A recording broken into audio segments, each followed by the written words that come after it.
Segundo informações aqui da nossa biografia de Freud, né, Peter Gay, uma biografia excelente, né? Em 1936, Freud escreve uma carta para o seu amigo, o escritor Roman Rolland, contando sobre a sua experiência de 1904, né? Freud era um grande escritor de cartas, né? Ele escrevia muito bem. Você lê um texto de Freud, você entende, ele é cristalino escrevendo. É diferente, por exemplo, de ver um texto de Lacan, que é mais complexo. Lacan é muito barroco, vai e volta. Freud escreve de uma maneira cristalina. Então, em 1936, ele escreve, é um aniversário desse escritor, Roman Rolland, e ele escreve uma carta dando os parabéns e ele gostaria de dar um presente a ele. Aí, uma maneira que ele escolheu de dar um presente foi contar uma experiência sua. É chamada esse texto de Um Distúrbio na Acrópole.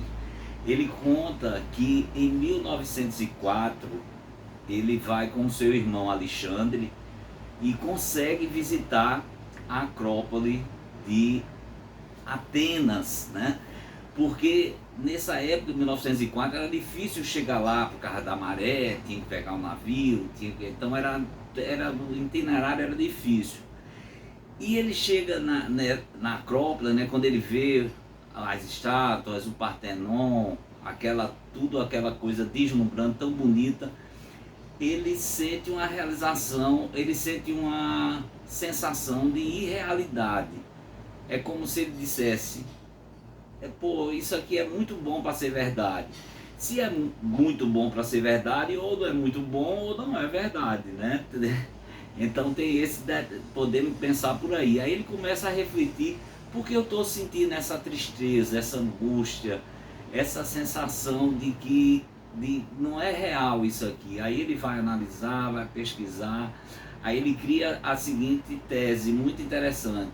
Ele diz que quando a gente tem um objetivo, quando a gente tem um desejo, um sonho, algo que a gente lute muito, a gente está numa espécie de equação, né? A gente está num momento, tem o nosso desejo, tem o nosso sonho, e a energia está circulando ali na mente, numa espécie de balanço, de equação.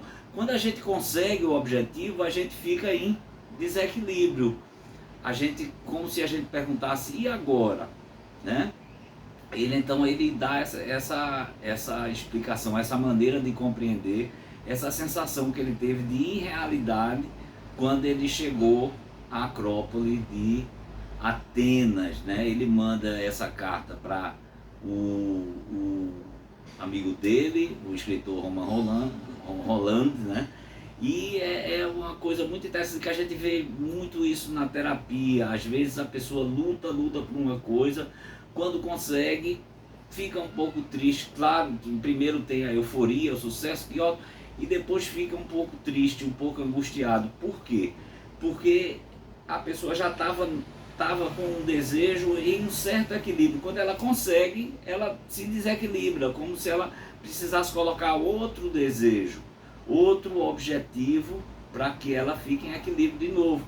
Ou que seja uma direção, conhecer mais um determinado assunto, se aprofundar em algum tema, ser uma pessoa melhor, né? Para que você continue, coloque outro objetivo na sua frente e continue, porque o ser humano, ele é um ser de falta. Nossa estrutura é uma estrutura de falta, porque nós somos divididos pelo inconsciente.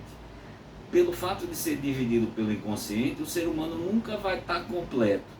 A gente tem essa ilusão de se completar no amor, se completar no trabalho, se completar de alguma maneira, mas isso nunca vai acontecer, porque o ser humano, ele é dividido pelo inconsciente, ele tem uma estrutura de falta.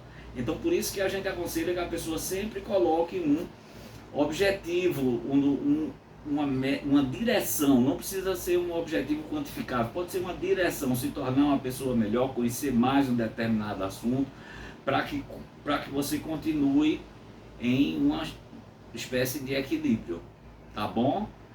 Boa semana,